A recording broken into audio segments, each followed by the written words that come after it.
جی موجود ہوں نشتر حال پشاور میں، اور استاد حامد علی خان صاحب نے آج جو پرفارم کیا ہے بڑا زبردست، ہمیں تو بڑا زبردست لگا۔ استاد جی آپ کو کیسا لگا پشاور میں؟ اچھا لگا جی، بہت بہت اچھا لگا، بہت لوگوں نے پیار سے سنا، بڑی عزت دی مجھے، بڑے شوق سے سنا، بہت اچھا لگا مجھے۔ اور پشاور میں یہ آپ کا پہلی دفعہ تھا؟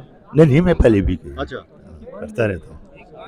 تو باذوق پایا ہے اپنے حاضرین کو؟ بالکل بالکل، آج بھی بہت بڑی، پہلے شو میں بھی بڑے بڑے لوگ اچھے آتے رہے، اور آج بھی بہت اچھے تھے، کیونکہ ظاہر ہے وہ صحافی تھے، ان کی فیملیاں تھیں، پڑھے لکھے لوگ تھے، تو بہت اچھا لگا۔ اور کلاسیکل موسیقی کے حوالے سے کہا جاتا ہے کہ بہت زیادہ لوگ جو ہیں ان کو سمجھ نہیں آتی، ظاہر ایک حقیقت تو ہے، تو اس حوالے سے کیا کہیں گے؟ آپ نے رسپانس کیسا پایا؟ میں نہیں، وہ آج میں نے دیکھے، میں نے جان کے تھوڑا سا کلاسیکل گایا، بڑے کتنے ذوق سے سنا لوگوں نے، تو لوگوں کو شوق ہے، ان کو سنوانا چاہیے۔ ہماری جو ادارے ہیں ان کا بھی فرض ہے کہ لوگوں کو زیادہ سے زیادہ کلاسیکل میوزک سنوائیں، ان کو سمجھ آئے، پتہ چلے کہ اصل جو ہے اچھا میوزک جو ہے، جو مشکل ہے وہ یہ ہے، باقی سب اچھے ہیں۔ اچھا، اس قسم کی سرگرمیاں کراچی میں ہیں، لاہور میں ہیں، اسلام آباد وغیرہ میں ہیں، پشاور میں بہت کم ہے؟ ہاں نہیں، اب ہیں کم، لیکن مجھے اس بات کی خوشی ہے کہ میں نے جب بھی یہاں شو کیا